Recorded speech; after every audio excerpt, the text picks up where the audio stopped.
The morning of October 15th, 1906, Martha Ackerman found her youngest daughter Sarah sitting at the kitchen table, pencil gripped tightly in her small fist, drawing with an intensity that made her mother's blood run cold. The 5-year-old had drawn the same image her older siblings had been sketching obsessively for weeks. A tall figure suspended from a rope, arms dangling lifelessly at its sides. But where the face should have been, there was nothing. Just smooth, blank space that seemed to stare back from the paper with an emptiness that defied explanation. Sarah had never seen her siblings' drawings. The family had been careful about that. Yet here was the same haunting image, rendered in the shaky lines of a child who could barely write her own name. Martha's hands trembled as she examined the drawing, comparing it to the dozens of others hidden in a drawer upstairs, every single one identical. Every single one depicting the faceless hanging man that her children claimed they saw each night, standing motionless beyond the gallows, visible from their bedroom windows. The Ackerman family had moved to their farm outside Brooksville, Florida, just 6 months earlier, drawn by the promise of fertile land and a fresh start after losing their previous home to debt. What the land agent failed to mention was the wooden gallows that stood barely 50 yards from their new front porch, a grim reminder of the area's violent past when frontier justice had ruled this remote corner of Hernando County. Local records from the Hernando County Courthouse show that the gallows had been erected in 1885 during a period of intense lawlessness that plagued Central Florida. Between 1885 and 1895, at least 12 men had been executed on those weathered wooden beams. The last execution had taken place in March of 1895, more than 11 years before the Ackermans arrived. Yet the structure remained, too costly to dismantle and too symbolic to ignore. The gallows stood as a monument to rough justice in an era when the nearest sheriff might be days away, and communities took law enforcement into their own hands. Court documents reveal the names of some of those who died there.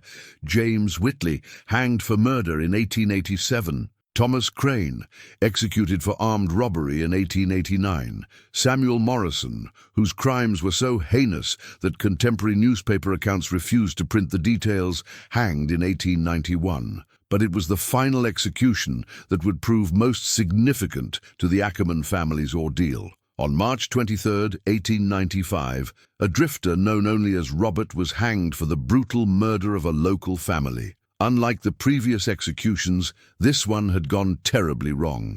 The rope had been improperly tied, and instead of the quick death intended, Robert had strangled slowly, his body convulsing for nearly 10 minutes before he finally died. Witnesses to the execution later reported that something had been wrong with Robert's face during his final moments. Several accounts, preserved in letters and diaries held by the Hernando County Historical Society, describe his features as somehow becoming indistinct, as if they were melting away or being erased before their eyes. Dr. William Hayes, the only physician present, attributed this to the effects of strangulation, but others were not convinced. The Ackerman children began experiencing their visions within 2 weeks of moving into the farmhouse. 8-year-old Michael was the first to report seeing the figure.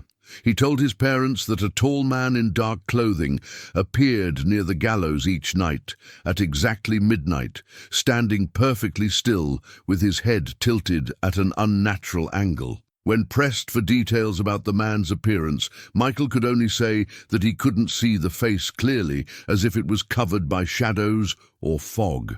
His younger sister Elizabeth, age 6, began drawing the figure obsessively, always the same image of a man hanging from a rope with no discernible facial features. She claimed the man visited her dreams every night, standing at the foot of her bed and trying to speak, but no sound emerged from where his mouth should have been. The child's drawings became increasingly detailed over time, showing not just the hanging figure, but also the gallows themselves, rendered with an accuracy that troubled her parents. The family's ordeal intensified when 4-year-old Thomas began sleepwalking. His parents would find him standing at his bedroom window in the early hours of morning, staring out at the gallows with a blank expression. When awakened, Thomas would describe conversations with the hanging man, claiming the figure had told him stories about other children who had lived in the house, children who had disappeared. Martha and her husband Samuel initially dismissed their children's experiences as products of overactive imaginations, influenced by the ominous presence of the gallows visible from their home. But the consistency of the children's accounts, combined with their identical drawings of the faceless figure, began to wear down their skepticism. The breaking point came when they discovered that their children were not the first to see the hanging man. A search of the farmhouse revealed previous occupants had left behind evidence of similar encounters. Hidden beneath loose floorboards in the children's bedroom, Samuel found a collection of drawings dating back years, all depicting the same faceless hanging figure. The artwork showed the progression of different families who had lived in the house, their children all experiencing identical visions and compulsively creating the same disturbing image. The earliest drawings were dated 1896, just 1 year after the final execution. A note accompanying these first sketches, written in the careful script of an adult, read, "The children see him every night. We cannot make them stop drawing.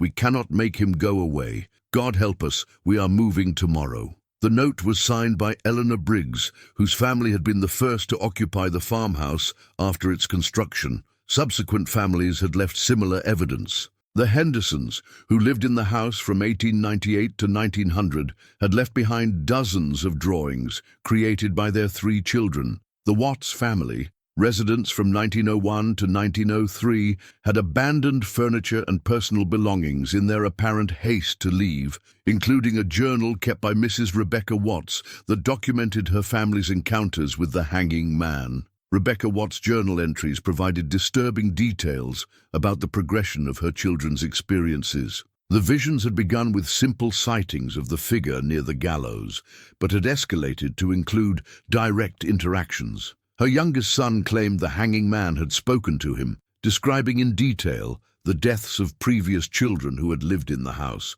According to the journal, 3 children from earlier families had mysteriously disappeared, their bodies never found despite extensive searches. The journal's final entry, dated December 15, 1903, was barely legible. "He wants them. He wants our children. The man with no face stands closer to the house each night. Tommy says he's coming inside soon. We leave at dawn. May God forgive us for not warning whoever comes next." Armed with this disturbing evidence, Samuel Ackerman began investigating the history of their property more thoroughly. Records at the county courthouse revealed that the farmhouse had been built specifically to house the executioner and his family during the period when the gallows were active. The original occupant had been Jeremiah Cole, who had served as the county's official hangman from 1885 until his death in early 1895. Cole's death had occurred under mysterious circumstances just weeks before the final botched execution of Robert the Drifter. According to contemporary accounts, Cole had been found dead in his bedroom with no apparent cause of death. His body showed no signs of violence or illness, yet his face had been frozen in an expression of absolute terror. More disturbing was the condition of his features, described by the examining physician as somehow indistinct, as if they had been partially erased. The connection between Cole's death and Robert's execution became clearer through correspondence found in the courthouse archives. Letters between local officials revealed that Cole had been deeply troubled by a recurring nightmare in the weeks before his death. He claimed to dream of a faceless figure standing in his bedroom, growing closer each night. The description matched exactly what the Ackerman children were experiencing decades later. Cole's replacement as executioner had been a young man named David Marsh, who had performed only 1 execution before fleeing the county entirely. Robert the Drifter had been his sole victim, and witnesses later reported that Marsh had seemed terrified during the proceedings, his hands shaking so violently he could barely tie the noose properly. This inexperience had contributed to the prolonged, agonizing death that marked the gallows' final use. As the Ackerman family delved deeper into their investigation, the children's experiences continued to escalate. Michael began reporting that the hanging man was no longer content to remain near the gallows, instead approaching the house each night. Elizabeth's drawings showed the figure standing progressively closer to the building, his blank face always turned toward the children's bedroom windows. Most alarming of all, young Thomas had begun speaking in his sleep, carrying on detailed conversations with someone the other family members could not see or hear. The content of Thomas's sleep conversations, carefully recorded by his mother, revealed disturbing details about the hanging man's identity and intentions. According to the child's nocturnal dialogues, the figure was indeed Robert, the drifter executed in 1895, but death had not ended his existence. Instead, it had transformed him into something that existed between worlds, neither fully dead nor alive, sustained by an insatiable hunger for the innocence of children. Thomas claimed that Robert had been changed by his prolonged death, his consciousness trapped in a state of eternal suffering that had stripped away his humanity and his very identity. The facelessness that characterized all the children's drawings represented this erasure of self, a complete loss of individual identity that had left behind only hunger and malevolent intent. The hanging man's goal was to claim other children, to drag them into his own state of non-existence, where they would join him in eternal torment. The family's situation reached a crisis point in late November 1906,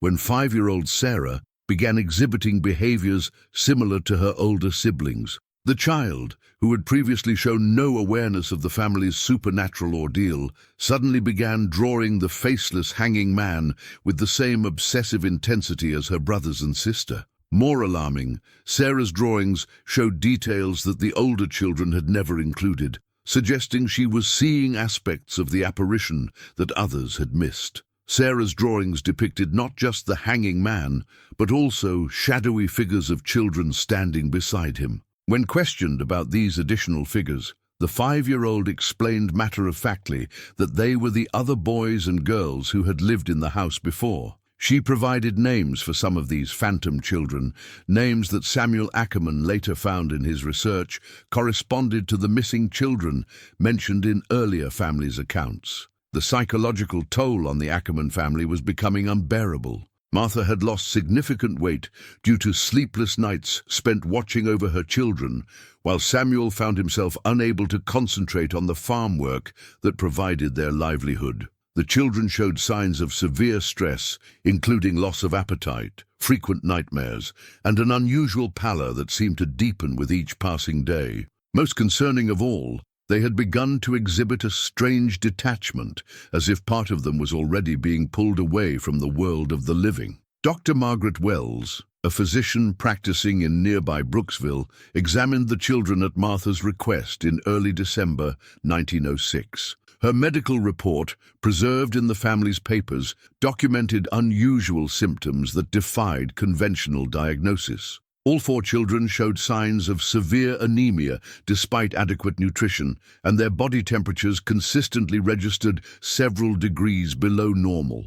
Most puzzling was their universal complaint of feeling cold, even when sitting beside a warm fire on the unusually mild Florida winter days. Dr. Wells noted in her report that the children's eyes had taken on an unusual quality, appearing somehow distant and unfocused even during direct conversation. She observed that they seemed to be looking through people rather than at them, as if their attention was perpetually drawn to something beyond the visible world. The physician's clinical notes included a disturbing observation. All 4 children appear to be fading, as if some essential quality of life is being slowly drained from them. The medical examination yielded one crucial piece of evidence. Dr. Wells discovered that each child bore small, circular marks on their necks, positioned exactly where a rope would rest during a hanging. These marks were not bruises or injuries, but rather appeared to be birthmarks or stains that had developed since the family's arrival at the farmhouse. When questioned about these marks, the children claimed they had always been there, though family photographs taken before their move to Florida showed no such markings. As December 1906 progressed, The children's nocturnal encounters with the hanging man became increasingly direct and threatening. They reported that Robert no longer remained near the gallows, but had begun entering the house itself. Each night, he would appear first in the main room downstairs, then slowly climb the stairs toward their bedrooms. The children could hear his footsteps, a slow, rhythmic creaking that corresponded with the sound of a rope under strain. The family attempted to combat this supernatural invasion through various means. Samuel constructed elaborate barricades for the children's bedroom doors, but these proved ineffective, as the hanging man apparently had no need to use conventional entrances.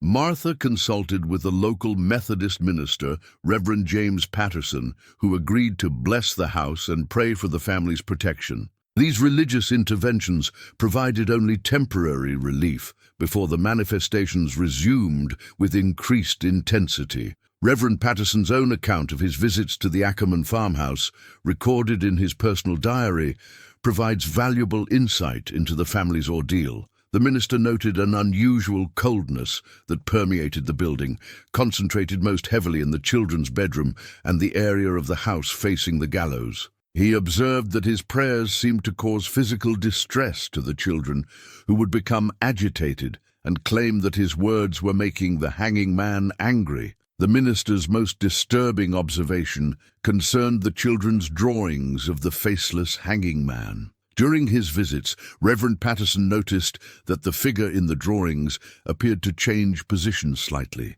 as if it was slowly moving across the paper even while being observed. When he mentioned this phenomenon to Martha Ackerman, she confirmed that she too had noticed the apparent movement, though she had been reluctant to speak of it for fear of being considered insane. The crisis reached its peak on Christmas Eve, 1906, when the entire family witnessed the hanging man's most dramatic manifestation. According to Samuel Ackerman's detailed account, written the following day, the family had gathered in their main room for a modest Christmas celebration when the temperature in the house suddenly dropped dramatically. Their breath became visible in the suddenly frigid air, and frost began forming on the windows, despite the warm Florida evening outside. The children immediately began pointing toward the front door, claiming they could see the hanging man standing just beyond the threshold. As the family watched in terror, the door slowly opened, despite being securely latched.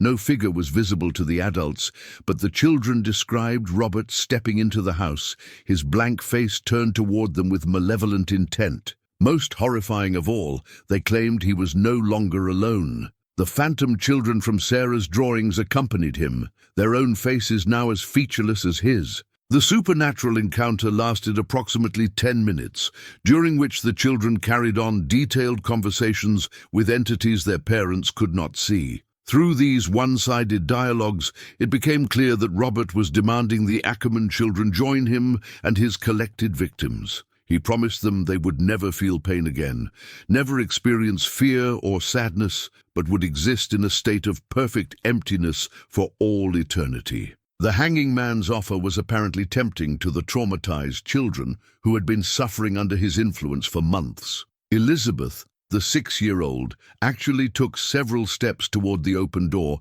before her father physically restrained her. When questioned later about her actions, she explained that the hanging man had shown her visions of a place where there was no fear, no worry, and no need to keep drawing the same disturbing image over and over again. This Christmas Eve encounter convinced the Ackerman family that they could no longer remain in the farmhouse. Samuel made the difficult decision to abandon their property and possessions, choosing poverty over the supernatural threat to his children's lives and souls. The family spent their remaining savings on transportation back to Martha's relatives in Georgia, leaving behind everything they had worked to build in Florida. The farmhouse stood empty for nearly a year after the Ackerman family's departure. Local residents reported strange lights visible in the windows at night and the sound of children's voices coming from the building, despite its vacant status. Several brave individuals who ventured inside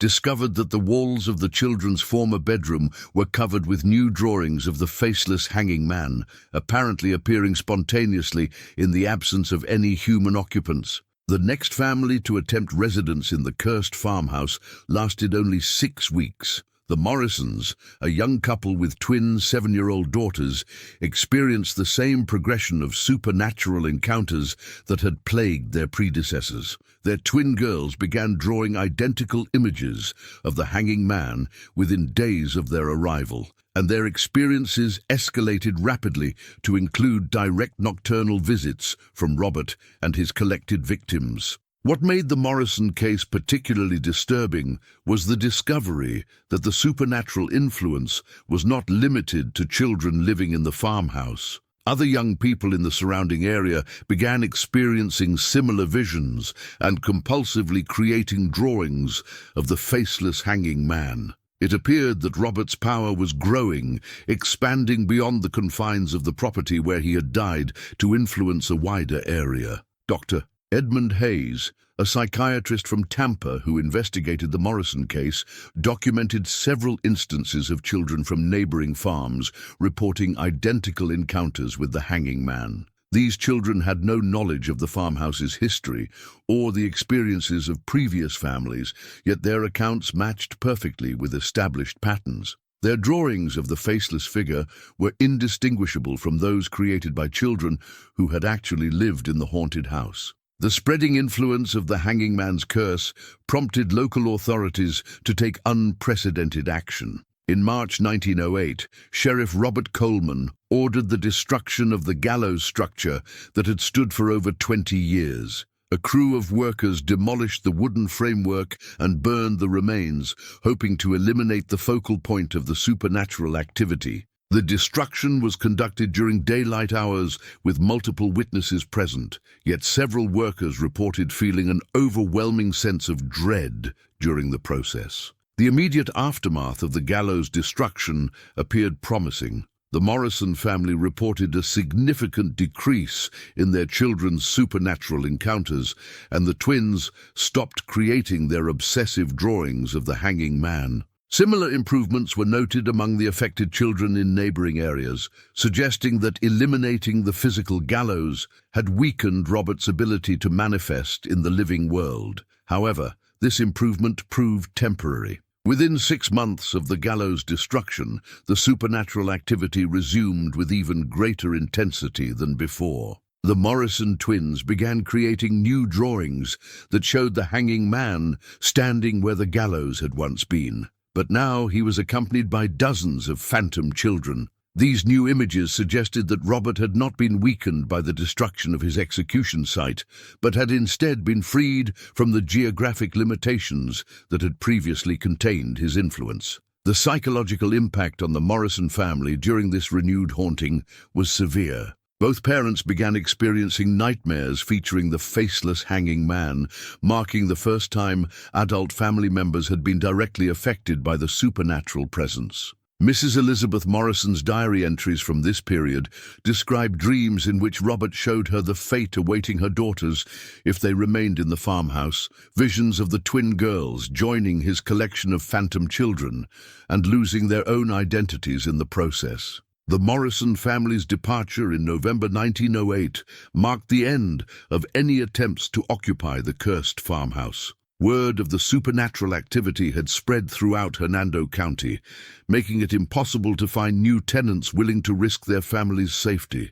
The building was eventually condemned by local authorities and left to decay, though reports of paranormal activity continued for decades. The property changed hands multiple times over the following years, but no buyer was ever able to make productive use of the land. Attempts to demolish the farmhouse were repeatedly abandoned when construction workers reported encounters with the hanging man and his collected victims. Several contractors claimed their equipment malfunctioned mysteriously when brought onto the property, while others refused to continue work after discovering fresh drawings of the faceless figure appearing overnight in areas they had just cleared. Modern paranormal investigators who have studied the Ackerman case point to several factors that may explain the persistence and intensity of the haunting. The botched execution of Robert in 1895 created a traumatic death experience that may have prevented his consciousness from moving on to whatever existence awaits after death. His prolonged suffering during the hanging, combined with the fear and violence that surrounded the event, could have created a psychic imprint powerful enough to influence the physical world decades later. The specific targeting of children may relate to Robert's own psychological state at the time of his death. Contemporary accounts describe him as a young man, possibly in his early 20s, who had been denied a normal life and family relationships by his criminal behavior and eventual execution. His apparent desire to collect phantom children could represent an attempt to create the family he never had in life, albeit in a twisted form that reflects his own damaged psyche. The progressive nature of the supernatural encounters, beginning with simple sightings and escalating to direct contact and attempted abduction, suggests that the hanging man's power grew stronger through sustained interaction with living children. Each family that occupied the farmhouse seems to have inadvertently fed the entity's strength through their children's fear and fascination, enabling Robert to become more active and aggressive over time. The facelessness that characterized all depictions of the hanging man may represent the ultimate loss of human identity that occurred during his transformation from living person to supernatural entity. Death by hanging, particularly the prolonged strangulation that Robert experienced, would have caused severe distortion of facial features. The blank, featureless appearance in the children's drawings could be their psychological interpretation of this post-mortem disfigurement. Or it might represent the complete erasure of individuality that accompanies the entity's existence between life and death. The case of the Ackerman family and their successors at the cursed Florida farmhouse remains one of the most thoroughly documented examples of supernatural child endangerment in American paranormal history. The consistency of witness accounts across multiple families, combined with the physical evidence in the form of identical drawings created by children who had no contact with each other, provides compelling support for the reality of the supernatural events.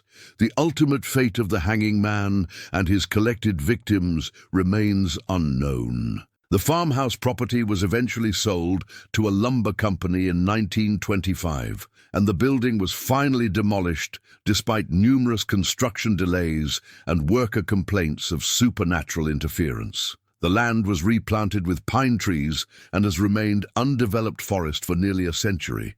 However, local residents continue to report occasional sightings of phantom children playing among the trees where the farmhouse once stood. Paranormal researchers who visit the site today often report equipment malfunctions and the discovery of drawings depicting a faceless hanging figure scratched into tree bark or carved into fallen logs. These images appear and disappear without apparent human intervention, suggesting that Robert's influence persists even after the destruction of the physical structures associated with his manifestation. The broader implications of the Ackerman case extend beyond the specific supernatural events at the Florida farmhouse. The documented pattern of child-focused haunting, characterized by obsessive artistic expression and progressive psychological influence, has been identified in other cases throughout the American South. These similarities suggest that the phenomenon may be more widespread than previously recognized, with traumatic deaths creating psychic imprints capable of influencing vulnerable young minds across generations. The case also highlights the particular vulnerability of children to supernatural influences, possibly due to their more open and less skeptical approach to unusual experiences. The fact that multiple families' children independently created identical drawings of the hanging man suggests that young minds may be more sensitive to psychic impressions left behind by traumatic events. This sensitivity, while making children more susceptible to supernatural influence, also makes them valuable witnesses to phenomena that adults might dismiss or rationalize away. What lessons can be drawn from this dark chapter of Florida's history? The Ackerman family's ordeal demonstrates the importance of investigating the history of properties before making major life decisions, particularly in areas where violent deaths have occurred. The case also suggests that some forms of traumatic death may create psychic disturbances capable of persisting for decades, affecting innocent families who have no connection to the original violent events. The progressive nature of the supernatural influence in this case also serves as a warning about the dangers of ignoring early signs of paranormal activity. Each family that occupied the farmhouse experienced similar patterns of escalating supernatural encounters, yet none seemed to learn from the experiences of their predecessors. Had the warning signs been recognized and heeded earlier, multiple families might have avoided the psychological trauma and potential physical danger associated with prolonged exposure to the hanging man's influence. The story of the Ackerman family and the faceless hanging man serves as a reminder that some wounds inflicted by human cruelty and violence may never fully heal. The execution of Robert in 1895 was intended as an act of justice, a final punishment for terrible crimes. Instead, it created a form of suffering that extended far beyond the guilty party, affecting innocent children for generations. Perhaps the true horror lies not in supernatural manifestation, but in the recognition that our capacity for violence can create consequences that echo through time, touching lives we never intended to harm. The abandoned property where the Ackerman farmhouse once stood remains empty today, a testament to the enduring power of trauma and the mysterious ways in which the past can reach forward to influence the present. Local authorities continue to discourage investigation of the site, citing safety concerns related to unstable terrain and hazardous wildlife. Yet those familiar with the area's history understand that the real danger may lie not in physical hazards, but in the possibility that Robert and his collected victims are still waiting among the pine trees, still searching for new children to join their eternal, faceless existence. What do you think happened to those missing children from the earlier families? Were they truly claimed by the hanging man, or did they simply disappear into the vast wilderness of early 20th century Florida? The official records remain frustratingly incomplete, leaving us with questions that may never be answered, and a chilling reminder that some mysteries are better left unexplored.